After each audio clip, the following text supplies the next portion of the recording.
applications where we're going to find many instances of new types of work complementing software systems. Okay, let's thank Benjamin again and welcome Ayman to the stage.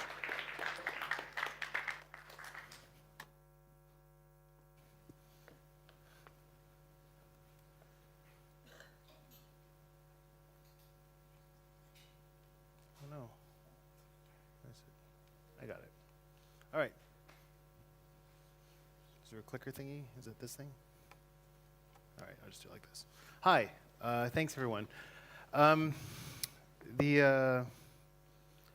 Sitting here all day, it's been quite great, and everything seems to be meshing together, talk to talk, so well. And so I wanted to thank Barry and Kia for putting this together, because it's kind of eerie how wonderful everything's going together.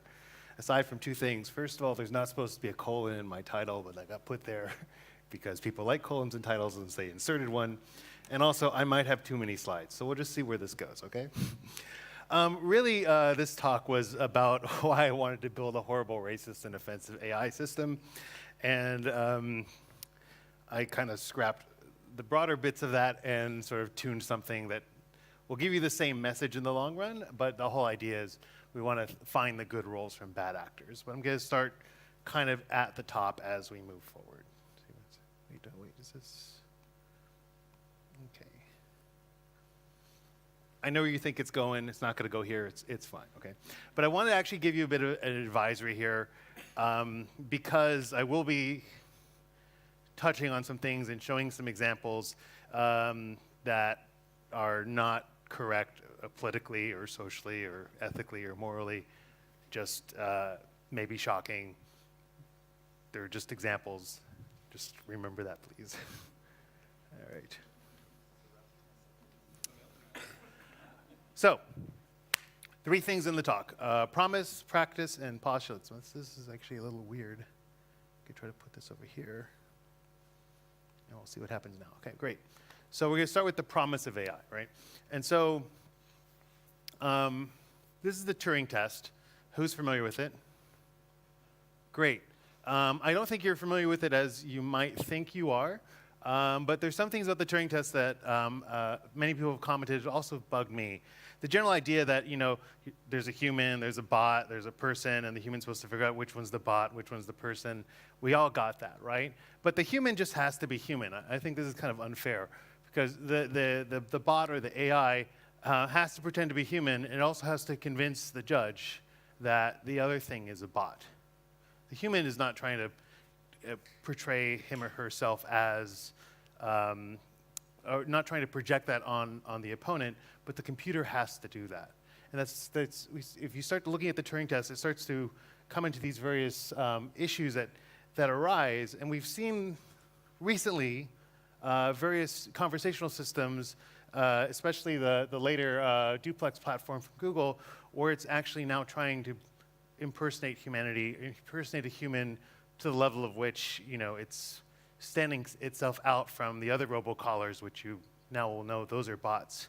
Is this thing actually a bot? And a bunch of questions came up in here. Great.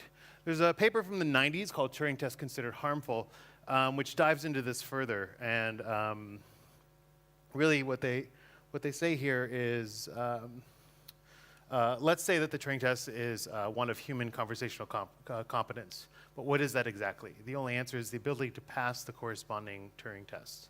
The test is circular. And because we really don't have a notion. Turing was very careful in how he framed this test, but it seemed to be the sort of only reliant thing we started to look at. And what happened is that we found other examples of AI succeeding in the world. Here's Kasparov losing to Deep Blue. And then more recently was AlphaGo, which was even shocking to me. I remember actually following the Kasparov matches and then the Go matches, which this was an impossibility even a few years ago. I also want to point out that guy's watching a chess match. And so we've been following this as people for a very, very long time with a lot of enthusiasm. But there's this point of it, like, I was thinking, like, we used to say something wasn't AI anymore once it got working. That was the big thing with Deep Blue when it beat Kasparov. And now it seems to be we've shifted. Once we get something working, we say, oh, this is AI, which is this weird flip around, which will echo of importance in a bit as I start talking into the practice of AI. Just a reminder, robots are not trying to kill us. It's going to be okay. But the AI that actually we've known for many years is actually spam detection. It's been going on for a very long time. It works pretty darn well considering the volume. And this is, it was so ubiquitous that no one even thought that there was a lot of AI going in here. But this evolved over the years, machine translation, practical computer vision, and so we started to see it enter other parts of life and other parts of not only research, but every day. But there was this thing called the cat paper. I remember scoffing at this when I saw it, mostly because cats on the internet, we already got that part. But this was actually one of the canonical deep learning papers. And who's familiar with it here? Just really quickly? Okay, great. So the idea was, that's a cat there. We have a 16,000 processor neural network with 1 billion connections. We feed a bunch of thumbnails randomly extracted from 10 million YouTube videos. And then they never told the system, this is a cat, this is a dog, this is a car. Basically, the whole thing was what's called unsupervised, where it would start to cluster everything together and learn how to identify these things. And then there was this cluster, and it was cats, right? And it was the predominant cluster from the YouTube sample, which is why it became known as the cat paper. But there was no representation here. It doesn't understand what a cat is. It can just recognize one. And that's something we're going to see echo here as I go through this talk. But generally, the switch here was about data. These are some slides I took from Andrew Ng's Deep Learning AI course. But he says, like, scale drives the deep learning process. And so basically we have data on the y-axis and performance on the data on the x-axis, performance on the y. And traditional systems that we've had in the past, sort of you add more data, they get better, and then they kind of plateau out. For a small neural net or a medium or a large size neural net, the idea is that the more data you add, the more performance you'll get out, but then you have to scale that neural net to match that data.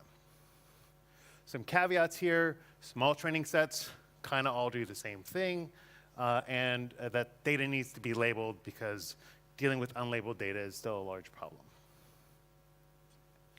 Interestingly enough, that also the amount of compute power we have to put in to train these things has also been growing quite a bit. Since 2013 to current, it's about 300,000 times increase in compute power that we need to train these larger and larger nets, like AlphaGo, for example. But back when I was scoffing at that cat paper, it was around 2012, and I started building the data science platform and computer vision platform for Flickr. We started looking at basic computer vision stuff, which I hadn't really dove into too much prior. This is a canonical example, but basically we're doing classification across several categories, and we have these little thumbnails, and we can start to say, okay, this is a bird, this is a ship, and then softmax is basically a multi-class classification output. So we know percentage that the computer thinks that's a cat versus a bird, for example. But also then I saw things start to break. And so here we go. Flickr starts auto-tagging the photos, and we have some things happening. Google Photos comes up a bit later, also starts labeling African Americans as gorillas. And we really started, I was just curious what's going on here. And we were doing some research that I'll talk about, but there's other things at play as well. One thing is that when you start learning features like this, there's no representation. There's just a set of weights and a set of outputs. And there's been some research where people start to try to game the system. You feed it that image on the left side, and the classifier will say that's a king penguin, because you're really just matching what the weights are expecting to see. Or adding a bit of noise. You can go from what's a field of rapeseed to the computer's 99.5% sure that's a goldfish on the bottom right, just by adding some noise. So again, but because it doesn't know what a goldfish is, it just has these weights. So we started looking at, okay, well, why is it that this photo from Auschwitz got mislabeled? It was actually labeled as outdoor sports, jungle gym, and you can see that there is some visual one-point perspective thing happening, and of course we trained the networks looking at running tracks and so forth, which kind of gets conflated with rail tracks, which kind of gets conflated with Auschwitz, and then the next thing you know, your computer is being anti-Semitic. And that's a really hard jump, not only for people building the systems, but also for people using the systems. And it's really difficult when you're at a public company to sort of explain these things in situ. Google had a similar set of errors almost a couple of months after Flickr had its set of errors. But what we noticed was actually a couple of things. One was with how people use systems. It's like if I was searching for sports images, and there's a search box, and I type sports, and a misclassified image shows up in the set of search results, generally people are better at understanding, oh, that's just some wonky, bad result in the search. Once you start to add a label, once you start to put the name gorilla next to an African American, now you've made an assertion. It's not an error in the results. But more importantly is this, these are kind of the early days, and it really changed. There was a change in how we had to do the training. In the past, we just kind of handed birds and cats and cars, and it classifies. But with the deep nets, you really need a bit more of a hard error, something that would look close if you were squinty-eyed and drunk, and you could say, yeah, maybe that's going to be a cat. That's really but it's not. Let's say it's a seal. That's really the kind of photos you need to train these things with. And other tricks didn't work as well. Here was a lovely photo of Florence, and basically doing a word net expansion. The word animal comes in because there's people in the photo, and it says, oh yeah, animals, yeah. It turns out people don't like being called animals, but that's, again, we're adding a label, and then people get very upset by that. But AI starts becoming everyday. Ads is what really drives all of this hype, quite honestly enough. It's because ad sales have gone through the roof as the AI ad targeting got better. But we see facial recognition, machine translation. It's going into cinema, and streetcars getting confused. Then there's this, tying into some previous work from today, this idea of we're losing jobs. And this is from Andrew Ng, who's one of the sort of godfathers of deep learning. And he's like, oh, should radiologists be worried? And he's like clickbaiting his own research paper, which I think is a great idea. Maybe I'll try it next time. But what was interesting is if you dive into this, you'll start seeing people talk about, well, there's consolidation and there's pneumonia. One's a subclass of the other. I looked at the data set. It actually doesn't make it doesn't have any real granularity. So you're making a claim that if a radiologist handed you those results, then you'd say this doesn't help me at all. And so there's a big problem with that. And then, of course, then there's the automation problem about, here Brent Hecht, who's a friend of mine, says the job loss is a key limitation of this paper, which I kind of agree, but then there's areas where you might not have access to radiologists, or there's areas where the workforce, there's not adequate workforce, such as in Japan, so they're looking for automation to get over their workforce deficit that's going to be coming in the next several years. But really, I think what this is about is forgetting that interpretation. And with that, I want to go back to talking about abuse. Here's spam again, right? So we want to build some AI for learning abuse. So we started this work a couple years ago, almost 2 years, I guess, to the date. We're looking at Tumblr. and Tumblr has 30 million posts daily at this, that's from yesterday. And Tumblr is awesome. I mean, it's like, here's beautiful photo, and, but it's not all sunshine. There's of course, things on Tumblr we don't want, right?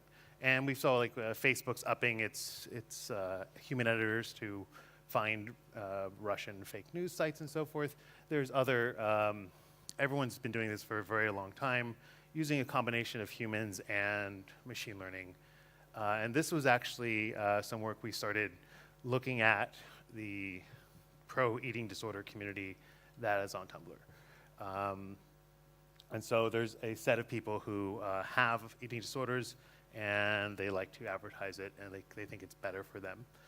This goes against some of Tumblr's terms of service because it classifies under self-harm, but it's a little harder to recognize than, say, looking for pornography or looking for gore or violence. So we're going to dive into this. The visual detection is non-trivial.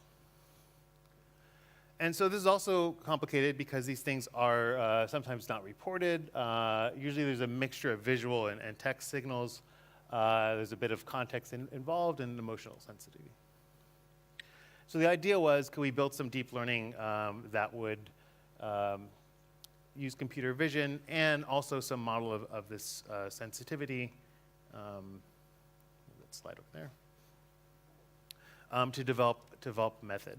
And what we had is a sort of 5-stage approach where we gather some data, get some human annotations to bootstrap the sampling or do what's called semi-supervised learning, do some multimodal feature generation, basically it says, and then classify and send to humans. So gathering the data, we took almost a million public photos, and we took a random sample of those that were visually similar but topically unrelated. And that's a really important step. So if you remember those previous photos, they looked really black and white and high contrasty and stark. And so we looked at those and we said, what's kind of similar to that? Goth photos. And so we find some goth posts and run them through because we needed that similar looking match. And then we looked at about 569 posts removed from the platform over a couple of months, and we have a collection of that. And so the goal here is we want to use human annotations to boost the size of our data set, resolve complexities in the data set, and also bring humans in the loop. We had 3 experts, and only 3 experts. We didn't get a lot of time from the expert raters or reviewers or editors, but we got them to judge about 6,000 posts. And they fell into these 3 basic categories, which is like probably no, maybe yes, then definitely yes, as far as being an abuse target. And so we're going to classify those as 1, 2, or 3 on severity. Pretty much using off-the-shelf features. So AlexNet is a pre-trained set of visual features for classification. We just use that off the shelf to generate the visual features. Word2Vec to find some feature encodings off of the tags. Tagging gets difficult because if you tag pro-ED, then you can't. If the editors start to block that tag, then they'll just change the spelling of it, or like Ben was saying, type out the numbers and spell out the numbers and so forth. So we actually try to build a model of that using Word2Vec and skipgram. And so really what we want to do is flag the things that are rated 3 and the things that are 1, 2 are unrelated, say those are negatives, and we're going to test looking at the editor curated removed content.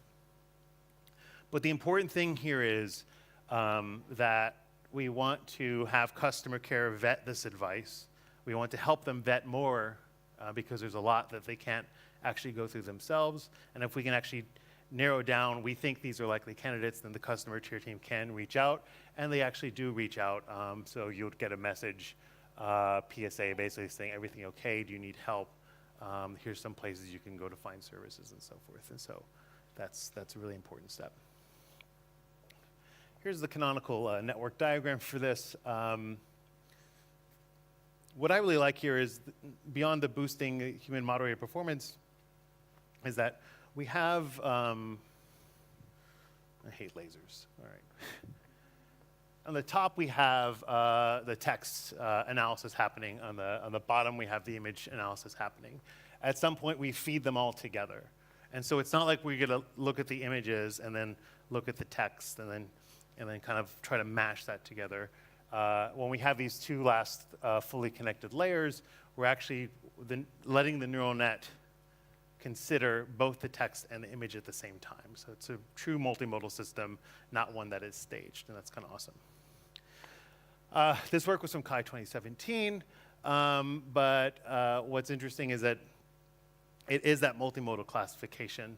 So it's not like you could just take one image and say, yeah, that's definitely it. We actually had to look at set of images from that user, set of activities across that blog to really start to understand the larger collections that are happening. So I did this work on in this abuse genre for a bit, and I want to bring it back to that, and I want to bring us back here, talk about deep learning and a new direction with some conjectures, right? And so here we are again with our idea about scale. But you'll read some deep learning papers, and people always talk about human level performance. It's really, everyone gets excited. And you'll see it like, we beat human level performance for driving or for, coffee tasting. It doesn't matter whatever someone pulled a deep net for. So I wanted actually to do a little question for you guys. So human level performance, here we go. So here we have some photos, and we have 10 categories, and then these photos to the side. What do you think the human level performance for error is for this task? 24% error? Okay, 12% error? 6% error? 3% error? 1.5? Okay. So it tends up being around 5.5% human level performance. Well, this is, again, you take it, throw it at Mechanical Turk, or take it around your office. I think Andrew Kaparthy, as a grad student, replicated this, and he hit about 5% walking around Stanford grad student offices for them to do this classification task. I should point out, as a caveat, these are really small images. These are 64 by 64 thumbnails. So the way you're squinting at them now would be the way you're judging, is that a dog, or is that a frog, or is that a fox? It's like really hard to tell for some of these images. So it's not that people didn't know what frogs look like. It's actually part of the task. But if we think about the ImageNet classification, which was the sort of previous and now considered solved large-scale visual recognition task, about 500,000 photos. And if we say that, okay, error rate for human level performance is about 5%, then that's like 2,000 photos. So it's like, 2,500 photos, 25,000 photos. And that's great. But then I was thinking, but actually the problem we are dealing with at Flickr and everyone else is dealing with is not that scale. The problem we're dealing with is things like Instagram. And the scale of Instagram is enormous because they have like 34 billion photos. And even if you just assume a 3% error rate, that's a billion messed up photo labels that you're actually throwing down on things. And so while scale drives the success, it's also going to amplify that error rate.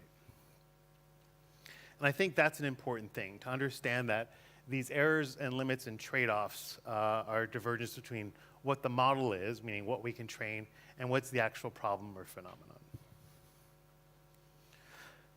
There's this other thing that pops up, which is called gaps. This is well illustrated over here, where if I have two collections, dogs and cats, and all the dogs are black and all the cats are mostly white, and then I hand it this little picture of this white dog, it's going to say about 96% chance that's a cat. Again, it has no representation of what a dog or a cat is. It's just learning features and then saying, does this thing generally match the features? And so this is a gap in the data set, right? But we have to remember these things lack the representation. So we actually, there's an area of, a growing area of HCI that's actually trying to help visualization and understanding to give people introspection to the data sets so they can identify where these gaps are. But I want to say that we're mistaking, as we're talking about these things are learning, we're mistaking it for education to some extent. Who is familiar with Tay? All right. Tay was a chatbot that was released by Microsoft, and Twitter taught Microsoft's AI chatbot to be a racist asshole in less than a day. They put it out there, and it learned from everybody tweeting at it, and it would give you these conversations. They ran it in China for a long time without any real problems, which was really interesting, or a variant of it in China, and they shut it down within a day. And so you can see people were basically getting Tay to say horrible, horrible things, and she was learning these things into her model and then starting to generate them on her own. Tay had no knowledge what bullying looked like. Tay didn't even know what spam looked like. Tay just knew about talking, listening, and growing a language model and repeating, right? And with all good respect to the smart people who worked at Tay, many of which I know, I don't know why they didn't teach it about bullying. They didn't teach it about spam. They didn't teach it about being trolled. Because we have those detectors already in place. We know what spam on Twitter looks like. We know what bullying behavior and trolling behavior, again, might be a bit more difficult to classify, but we have those detectors. But the bot was released into the wild without them. And what's interesting is this is not a gap problem. And this is what goes back to me thinking like, ooh, could I build a really horrible racist bot that, because if I could identify what's racist or what's horrible, then we could get things not to produce those outputs or actually just prune its decision trees. So I started looking around. The Wikipedia is kind of fantastic in this way. There's lists of ethnic slurs, religious slurs, and controversial issues ripe for the mining. And if you scratch even a bit further, like there's even racist terminology for World of Warcraft. And so it's like there's a lot of data already there to suggest that this could be a possible path for having these sort of conversational interacting robots to start to understand what should or shouldn't be said, because generally they're done with a stop list. If you say a curse word at Alexa, she'll say naughty you or potty mouth, because it's just a stop list. It's not a more sophisticated model. But basically, yeah, people have these blind spots, these biases, and these gaps in their knowledge, and basically the machines are going to have that as well. And we need to really think about how this propagates, how it moves forward, and how we can correct it. Just a plug for a former colleague of mine. There's a really good article on bias on the web this month in CACM, which starts to scratch at how we dealt with these things for search and rexis and spam detection on the web. And really, we need to think about that. And those are AI systems. We just need to think about like how does it expand out into the interactions. And so to conclude, really I want to say, what I'm talking about is humanizing AI, and really AI and HCI's concern is really expanding the context and understanding the bias and providing the right interpretation. And that's not something we see in the average piece of research in AI. Usually we see, here's some classification. Okay, these are cats, these are dogs. We can see great examples from today around how humans and AI systems were used for customer care or to create designs. But really, that interpretation still goes back to the humans. And so human-in-the-loop systems will be very important as we move forward. Albrecht was talking about building binoculars versus glasses, and that goes back to a larger area of building sort of cognitive orthotics to help people do the jobs they need to do better. But then those things rely on us providing that interpretation or getting enough signals such that we can provide the right interpretation of that decision from the AI systems. But I really think that's the area we'll be pushing forward into in the coming years. And with that, I want to say thank you, and I can take some questions. Okay, so one question here. Hi, thank you very much for the very interesting talk. I think the Tay example you had was great because connects to a question that I've had. Actually, I'm asking it to you, but it goes to all the speakers today. And I feel one absent word the whole day has been accountability and responsibility. Who is accountable for? Is it a machine? Is it a human? Is it the organization behind the technology? Who is it? Certainly with the things that I built that made it out and had errors or made it out to aid in various types of detection for customer care, I mean, I believe that the teams and the companies knew that they were the accountable ones. I can say that because I no longer work at that company. I think if as an active employee at that company, probably have to give you a different response, but I do know for us, we were looking at it and we realized that there was that error and we had to correct it. The gorillas error, Flickr also had as well, but it labeled humans of various races as apes. So we felt a little bit better about that, but still what happened is the label just ended up getting removed, and that's actually how Google solved it as well. They just said, we're not gonna put that label on clusters anymore. And I guess that's like putting a Band-Aid on a hole in the dam, but it sort of keeps the PR problem from happening as the AI system improves. But I think it's really, this point about accountability really goes to, it needs to speak beyond that. It needs to speak beyond just, let's not just correct the obvious flaws or try to stay out of the negative press, but really think about deeply what is going on and how we can do the right thing. Which is why, like in the work we presented that we did with Tumblr, we really dove into understanding what's that problem, what's that type of abuse, how it manifests. And that work, I got to give props to Stevie Chancellor, who is the primary thrust of her dissertation work. But she's really trying to understand that community such that we can model it and proactively give help in the right way. And I think that's the right way to go about it versus just grabbing a data set of images and trying to do blind classification.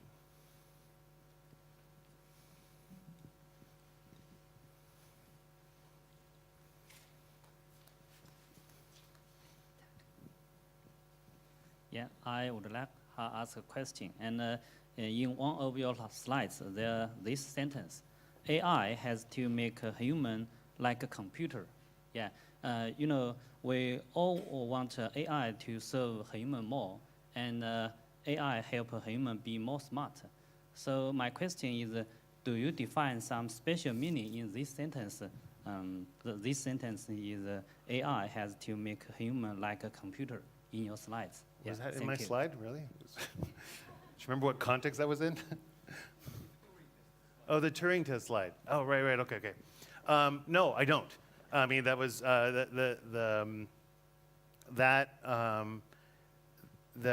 was a paper, again, from many years ago. Let's see if I can jump back easily.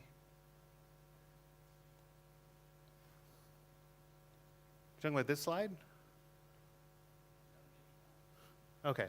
I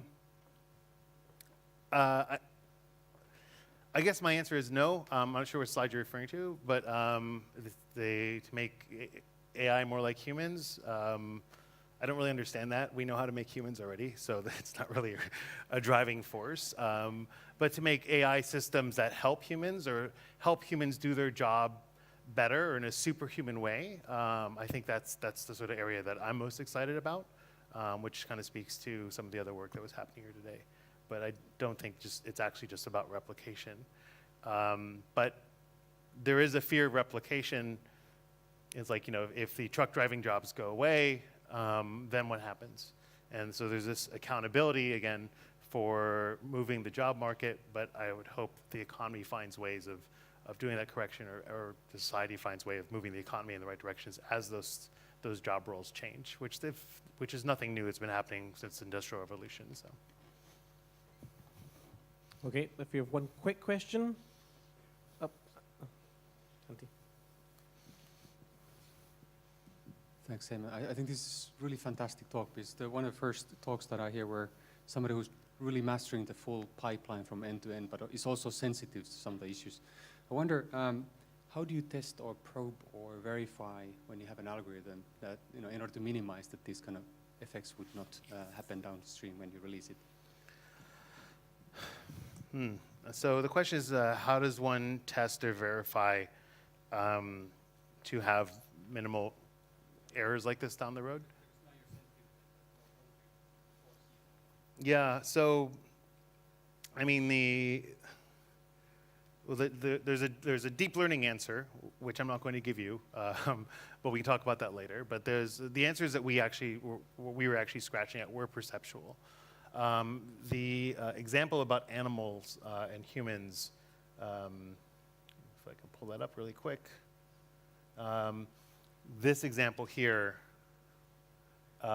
this is something we actually surfaced. And what we did is, when we were verifying people's perception of photos and tags, we created a mechanical Turk task. And we'd show people a set of generated photos, and these are the generated photos that came from the set, and said, you know, add any tags that are missing and strike any tags that are incorrect. And we saw several photos of humans and getting labeled as animal, and that actually did surface. Product decided to do nothing with that and it rolled out as is and created a minor issue because it was certainly minor to some of the other issues that were popping up. But we were actually verifying how do people react to these labels on these images, just tried to scratch and understand it.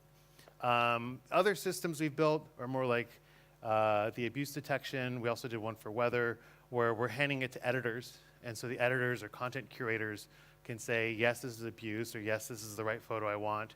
Or, and then you can take that information and put it back into the system in a reinforcement process. So again, human-in-the-loop systems are really good for understanding that, more so than just basic small changes and so forth.